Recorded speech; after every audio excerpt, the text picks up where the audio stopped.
16 বছর বয়সী একটা বাচ্চা মেয়েকে বাসর ঘরে দেখে স্তব্ধ হয়ে দাঁড়িয়ে রইল শ্রাবণ। কিছুক্ষণ আগেই কবুল বলে এসেছে সে, গায়ে এখনো মেরুন রঙা পাঞ্জাবি। রীতিমতো বাবা মায়ের চাপে বাধ্য হয়ে বিদেশ থেকে ফেরা মাত্র বিয়েতে রাজি হয়েছে সে। এমনকি কনের মুখ না দেখেই বিয়েতে বসতে হয়েছে শ্রাবণকে। অথচ বাসর ঘরে ঢুকেই যে এভাবে একটা চমক খাবে তা ভাবেনি। বিছানায় ফুলের সমাহারের ঠিক মাঝে বসা কিশোরী শ্রাবণকে এক পলকে দেখে আরো বেশি গুটিয়ে এলো। এলোমেলো করে কোনো মতো পরা লাল টুকটুকে শাড়িটাও জড়িয়ে নিল গায়ে। ঠোঁট চেপে ঘুমটার আড়াল থেকে দেখার চেষ্টা করলো তথাকথিত বুড়ো লোকটাকে। তবে এই মুহূর্তে ঘুমটার আড়ালে থেকেই ধারা আবিষ্কার করলো চাচির কথা মতো তাকে মোটেই কোনো বুড়ো লোকের সাথে বিয়ে দেওয়া হয়নি। তার সামনে থমেরে দাঁড়িয়ে থাকা লোকটা বেশ সুন্দর, একদম ছোটবেলায় তার দাদির মুখে শোনা সুদর্শন রাজপুত্রের মতো। এত সুন্দর লোক তো মোটেও বুড়ো নয়। বিষয়টা ভেবেই আরো গুটিয়ে এলো ধারা। চোখ নামালো সহসা, ভয় পেল, অজানা আশঙ্কায় ঠোঁট কেঁপে উঠল। হুট করে মনে হলো তাকে যদি এখন এই লোকটা মারে, গ্রামে যে কতবার এসব দেখেছে সে তো শুনেছিল স্বামীরা নাকি অনেক খারাপ হয়, মাঝে মাঝে মারধর করে। এখন কি এই লোকটা তাকে আঘাত করবে? এবার আরেকটু কুণ্ঠিত হলো মেয়েটা, ঠোঁট ফুপিয়ে কান্না পেল। এদিকে হতবুদ্ধি হয়ে দাঁড়িয়ে থাকা শ্রাবণ ভাবতে থাকলো তার এখন কি করা উচিত। সে আসলেই ভাবতে পারছে না যে কিভাবে তার বাবা এমন একটা বাচ্চা মেয়েকে তার জন্য নিয়ে এলো। মেজাজ খারাপ হলেও নিজেকে শান্ত রেখে বড় বড় করে দীর্ঘশ্বাস ফেললো শ্রাবণ। সকালে বাবার সাথে কথা বলার সিদ্ধান্ত নিয়ে দরজার ছিটকিনি লাগিয়ে এগিয়ে এলো বিছানার দিকে। শ্রাবণকে এগিয়ে আসতে দেখে সহসা বিছানা থেকে নামলো ধারা। চুরির রিনঝিন শব্দে মুখরিত হলো নীরবতা। শ্রাবণ বুঝেনি কেন মেয়েটা হুট করে লাফ দিল।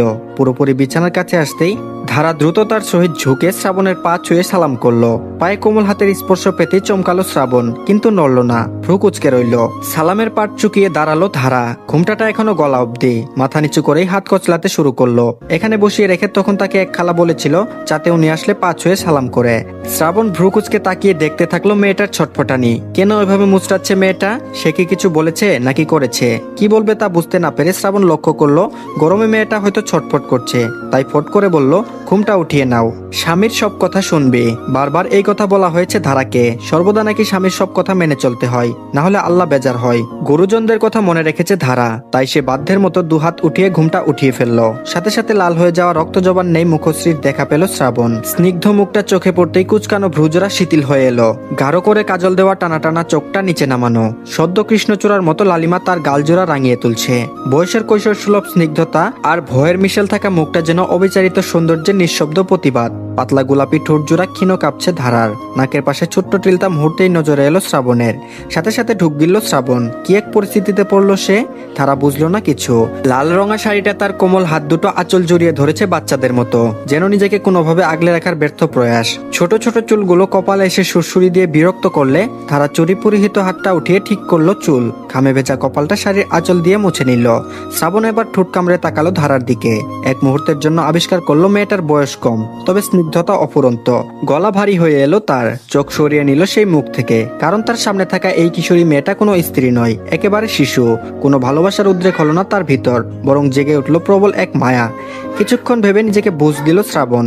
ধারার দিকে তাকাতেই দেখলো মেয়েটা ডেপ ডেপ করে তাকিয়ে আছে, মনে হয় কোনো সিদ্ধান্ত শোনার অপেক্ষাতেই আছে। ওর অমন উৎসুক দৃষ্টিতে অপ্রস্তুত হলো শ্রাবণ। গলা খাকারি দিয়ে জিজ্ঞেস করলো, নাম কি তোমার? ধারা ঠোঁট ভেজালো, শাড়ির আঁচল ঠিক করে নিয়ে মিনমিন করে বলল ধারা। শ্রাবণ মাথা নাড়ালো। এর মধ্যে উপলব্ধি করলো মেয়েটার কণ্ঠটাও অনেক স্নিগ্ধ, অনেক মায়াময়। এত সুন্দর সাবলীল সংযত কণ্ঠ তো আজকাল মেয়েদের মধ্যে দেখাই যায় না। অথচ কি মিষ্টি লাগে একটা মেয়ের কোমল কণ্ঠস্বরে।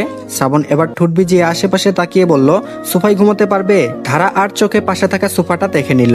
শ্রাবণের দিকে তাকিয়ে আবারও বাধ্যের নেই মাথা নেড়ে জানালো, জি পারবো। শ্রাবণ সন্তুষ্ট হলো। তার এমনিতেও কেন যেন খুব অস্বস্তি হচ্ছে, ভালো লাগছে না কিছুই। বিদেশ থেকে ফিরে যে তাকে একটা বাচ্চা মেয়েকে এভাবে বিয়ে করতে হবে, এটা জানলে ফিরতই না সে। দ্রুততার সাথে শ্রাবণ বিছানা থেকে ফুল ঝেড়ে ফেলে একটা বালিশ নিয়ে সোফায় রাখলো। এরপর বাম হাতে নিজের ঘাড় ডলে বলল, ঘুমিয়ে পড়ো তাহলে। বলতে দেরি, কিন্তু ফট করে বিছানায় শুয়ে পড়তে দেরি করলো না শ্রাবণ। ওদিকে মুখ ফিরে চোখ বুজে ফেললো লোকটা। এদিকে ধারা অপলক দৃষ্টিতে চেয়ে থাকলো শ্রাবণের পিঠের দিকে। অবাক হলো এত সুন্দর ব্যবহারে। তাকে বকাবকি করলো না, গ্রামের লোকগুলোর মতো মারলো না, ভেবেই মুচকি হেসে শুকর আদায় করলো সে। গ্রামের মেয়ে ধারা ছোট্টবেলায় বাবা মাকে হারিয়ে যখন সে চাচা চাচির বোঝা হয়ে দাঁড়ালো, তখন ওই মায়াকে টাকার বিনিময়ে শ্রাবণের বাবা সামিউল সাহেব ধারাকে গ্রাম থেকে নিয়ে এলেন। প্রথমে তিনি ভেবেছিলেন কোনো ভালো ছেলে পেলেই ধারাকে বিয়ে দিয়ে দিবেন, কিন্তু তার নিজের ছেলে এর মধ্যে বিদেশ থেকে ফিরে এলেই মাথায় বুদ্ধি উদয় হলো তার। ধারার মতো এত লক্ষ্মী মেয়েটাকে ছাড়তে ইচ্ছে হলো না আর। তাই নিজের ছেলে শ্রাবণের সাথে বিয়ে পড়িয়ে দিলেন তিনি। কিন্তু বেচারি ধারা কিছুই বুঝতে পারে না। তাকে যখন গ্রাম থেকে নিয়ে আসা হলো তখন তার চাচি তাকে বলেছে তোকে বুড়ো লোকের সাথে বিয়ে দিবে। এ নিয়ে ভীষণ মন খারাপও হয়েছে ধারার, কিন্তু ছোট্ট থেকেই অবহেলায় জর্জরিত মেয়েটা আর মুখ খুলেনি। যদিও এখন সে বুঝতে পারলো লোকটা মোটেই বুড়ো নয়। প্রচুর গরম লাগছে ধারার, তাই কোনো মতে সোফার কাছে গিয়ে বসে লোকটার কথা মতো শুয়ে পড়লো। তবে শোয়ার আগে পরনের শাড়িটা আলগা করলো ধারা। আগে কখনো এমন ভারী কাচের শাড়ি পরা হয়নি তার, খুবই অস্বস্তি লাগছিল এইভাবে থাকতে। ধারা শুয়ে পড়তেই হুট করে শ্রাবণের গোমট কণ্ঠ ভেসে আসলো। শ্রাবণ বলল লাইট অফ করলে ভয় পাবে। সহসা চোখ ফেরালো ধারা, দেখলো লোকটা ওদিক ফিরেই কথাটা বলছে। তাকে দেখছে না কেন কে জানে, কিন্তু কথাটা শুনে কিঞ্চিত হাসলো ধারা। সে শুনেছিল শহরের বড় লোকেরা আলো নিভিয়ে ঘুমায়, তাই সে ধীর কণ্ঠে বলল আমি অন্ধকারে ভয় পাই না, আপনি আলো নিভিয়ে দিতে পারেন। এবার পিঠ ফিরিয়ে থাকা শ্রাবণ ওভাবেই ভ্রু কুচকালো। আজব তো, মেয়েটা কি একটু বেশি অদ্ভুত। কথাটা এমন ভাবে বলল যেন অন্ধকারে থেকেই সে অভ্যস্ত। অত কিছু ভাবার সময় আর পেল না শ্রাবণ। তীব্র মাথা যন্ত্রণা আর এমন এক কাণ্ডে হয় মেজাজ চরম খারাপ তার। এক লম্বা ঘুমের প্রয়োজন টের পেয়ে সে চট করে লাইট অফ করে চোখ বুঝলো শ্রাবণ। আপাতত সবকিছু ভুলে গিয়ে আরাম করে ঘুমানোর আয়োজন করে ফেললো। অথচ অন্ধকারে আবছায়া লোকের পিঠটার দিকে তাকিয়ে রইল ধারা। লোকটা কেন তার দিকে পিঠ করে ঘুমিয়েছে, আবার এক বিছানাতেও ঘুমাতে দিল না কেন? কেন তাকে কি অপছন্দ করেছে? ঠোঁট ফুলিয়ে কান্না পেল ধারার, ভয় পেল একটু। ছোট থেকেই তো সে চাচা চাচির অত্যাচারে নির্মমভাবে জর্জরিত হয়ে এসেছে। এসব কথা শুনেই অনেকেই তাকে বলতো তার চাচা চাচি তাকে পছন্দ করে না বলেই তাকে মারধর করে। এখন কি এই লোকটাও তাকে মারধর করবে?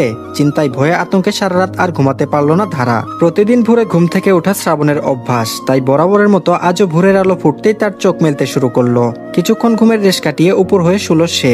এরপর ধীরগতিতে চোখ জোড়া খুলতেই দেখতে পেল এক মনোহর দৃশ্য। জানালার ফাঁক গলে আসা ভোরের ক্ষীণ আলোতে ফুটন্ত এক কিশোরীর মুখশ্রী স্নিগ্ধতার সাথে আলো ছড়াচ্ছে। এক সেকেন্ডের জন্য কিছু বুঝলো না শ্রাবণ। খানিক সময় পরেই তার সবকিছু মনে পড়লো। আর মনে পড়তেই তৎক্ষণাৎ দীর্ঘশ্বাস ছাড়লো শ্রাবণ। আবারও মনে মনে অসন্তুষ্ট হলো বাবা মায়ের উপর। কি দরকার ছিল এত ছোট একটা মেয়েকে তার সাথে বিয়ে দেবার? চোখ বুঝে এসব চিন্তায় কাহিল হলো আবারও। চোখ মেলে তাকালো শ্রাবণ। গভীর দৃষ্টি ফেললো সোফায় কোনো মতে ঘুমাতে থাকা ধারার দিকে। ধারার গালে পড়ে থাকা একগুচ্ছা এলোমেলো চুল নিঃশ্বাসের সাথে হালকা দোল খাচ্ছে। ঠোঁট জোড়া আধা খোলা, নিঃশব্দ নিঃশ্বাসটা টের পাচ্ছে শ্রাবণ। সে আরো দেখলো মেয়েটার চোখ বন্ধ থাকার পরেও সেই কাজলে ঘেরা পাপড়িগুলো মনে করিয়ে দিচ্ছে গতরাতের থতমত নীরবতা। শ্রাবণ গতরাতে তাদের মধ্যে হওয়া কথোপকথন মনে করলো আর বুঝলো মেয়েটা অনেক সহজ সরল, নইলে এক কথাতে সোফাতে শুতে রাজি হবে কেন? আর শ্রাবণের অদ্ভুত আচরণে অবাক হবেই বা না কেন? ধারার তো পৃথিবীকে চেনার, জীবনের মানে বোঝার বয়স হয়নি, অথচ এখন সে তার স্ত্রী। কথাটা ভাবতেই বুকের ভেতর কিছু একটা ছটফট করে উঠলো শ্রাবণের। এই যে বিয়ে, এই যে রাত, এই সবকিছুই যেন ধারার উপর এক নির্মম বোঝা হয়ে চাপিয়ে দেওয়া হয়েছে। তবুও মেয়েটির মুখে প্রশান্তি দেখে শ্রাবণ একটু হালকা বোধ করলো। মনে হলো হয়তো মেয়েটা একটু স্বস্তিতে ঘুমাচ্ছে অন্তত এখন। হয়তো এই মুহূর্তটা তার জীবনের সবচেয়ে নিরাপদ ঘুম, আর সেটা যদি হয় তবে সে কিছুটা সান্ত্বনা পেতে পারে। ধারা বেশ জড়সড় হয়ে সোফার দিকে ঘেঁষে ঘুমাচ্ছে।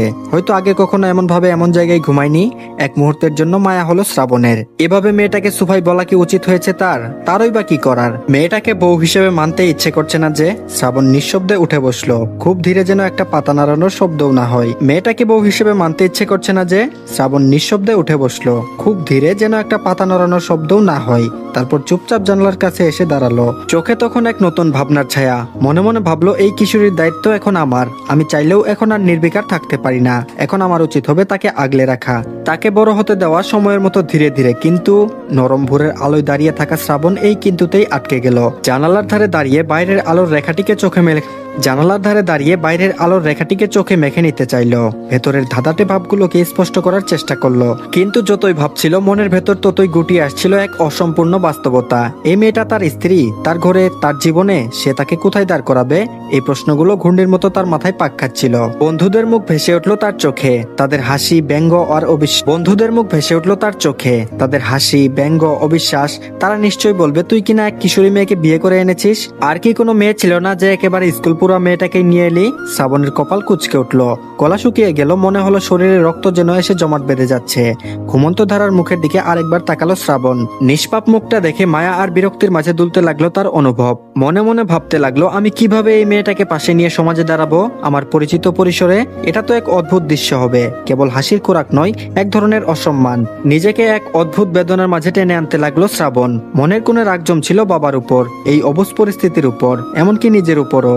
তার মুখ শক্ত হয়ে এলো, চোয়াল আটসাটা। এরকম আক্রোশে নিজের নিঃশ্বাস টেনে নিল সে। তারপর বলল, না এটা ঠিক না, আমি এমন পরিস্থিতিকে নিজেকে ফেলিনি, এটা আমার কাছে বেছে নেওয়ার জীবন নয়। চোখ সরিয়ে নিয়ে এবার পেছনে তাকালো শ্রাবণ। সোফায় ঘুমিয়ে থাকা মেয়েটার দিকে নয়, বরং তার সঙ্গে জুড়ে দেওয়া এক অসমতল সম্পর্কের দিকে। তারপর মনে মনে একটা চূড়ান্ত সিদ্ধান্তে পৌঁছে গেল শ্রাবণ। সিদ্ধান্ত নিল যে এই মেয়েটার সাথে এক ঘরে স্বামী স্ত্রীর মতো থাকবে না। না পারবে ভালোবাসতে, না পারবে অধিকার ফুলাতে।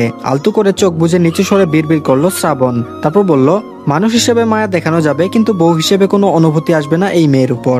শ্রাবণের বাবা সামিউল শেখ প্রাইমারি স্কুলের একজন প্রধান শিক্ষক। তিনি নিজের সত্যতা, বিচক্ষণতা, মহানুভবতার কারণে পুরো এলাকায় বেশ সমাদৃত।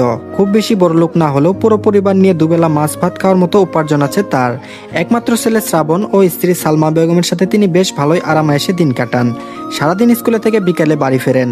এর মধ্যেই এক বিকেলে তিনি বাড়ি ফিরে জানতে পারেন গ্রামে তার মামাতো বোন শিলা ক্যান্সারে মারা গিয়েছেন। ছোট থেকেই খেলাধুলা করে একসাথে বড় হয়েছিল তারা। তাই ছোটবেলার সেই খেলার সাথে সম্পর্কে মামাতো বোনের মৃত্যুর খবর পেয়ে তিনি ছুটে গিয়েছিলেন মোহনপুর গ্রামে। কিন্তু সেখানে গিয়ে তিনি আরো এক করুণ দৃশ্য দেখলেন। শিলার ভাতিজি ছিল ধারা, মানে শিলা ছিল ধারার ছোট চাচি। আর গ্রামে গিয়ে সামিউল সাহেব ধারাকে দেখে জানতে পারলেন মেয়েটাকে তার এই বড় চাচা চাচি মারাত্মকভাবে অত্যাচার করে। ফুলের মতো স্নিগ্ধ এই মেয়েটাকে দেখে তিনি বেশ আবেগে আপ্লুত হন। নিজের কোনো মেয়ে নেই সামিউল সাহেবের, অথচ মনে মনে পুষে রাখা কন্যার বাবা হওয়ার লোভটা আবারও জেগে উঠল ধারাকে দেখে। তিনি ধারার চাচা চাচিকে প্রস্তাব দেন যে তিনি ধারার সমস্ত ভরণ পোষণের দায়িত্ব নিতে চান, অথচ ধারাকে দিয়ে বাড়ির কাজ করানো তার চাচি নাকচ করেন। শেষে বাধ্য হয়ে টাকার বিনিময়ে ধারাকে নিয়ে এসেছিলেন সামিউল সাহেব। ধারাও ছোট থেকে অন্যের উপর নির্ভর হয়ে চলে বলে কোনো আপত্তি করেনি, নিজেকে ভাসিয়ে দিয়েছে ভাগ্যের সমুদ্রে। আর শহরে আসার পর শ্রাবণের দেশে আসার খবর শুনেই সামিউল সাহেবের মাথায় দারুণ বুদ্ধি জেগে ওঠে। ধারাকে এমনিতেই মেয়ে হিসেবে ভীষণ পছন্দ হয়েছিল, তাই ছেলের বউ বানাতে এক বিন্দুও ভাবলেন না। ছেলে দেশে আসার সাথে সাথে ইমোশনাল ব্ল্যাকমেল করে বিয়ে পড়িয়ে দিলেন। সবকিছু ভেবে দীর্ঘশ্বাস ফেললেন সামিউল সাহেব। তিনি আসলেই জানেন না তিনি ঠিক করেছেন কিনা, কিন্তু যা করেছেন ভালোর জন্যই। চোখে আঙ্গুল বুলিয়ে আবারও চশমাটা পরে নিলেন তিনি। তার সামনে থাকা জায়নামাজের দিকে তাকিয়ে থাকলেন অনেকক্ষণ। ফজরের নামাজ পড়া শেষ, তার মনটা যেন একটু শান্ত হলো। কিছুটা দৃঢ়তায় নিজেকে বোঝাতে লাগলেন, ভুল হোক বা শুদ্ধ, আমি ওকে অন্তত নরক থেকে উদ্ধার করেছি। ছেলেটা যদি বুঝে, সময়ের সাথে যদি ধারা নিজেকে আত্মবিশ্বাসে গড়ে তুলে, তবে এটা হয়তো ঠিক সিদ্ধান্তই হয়ে উঠবে।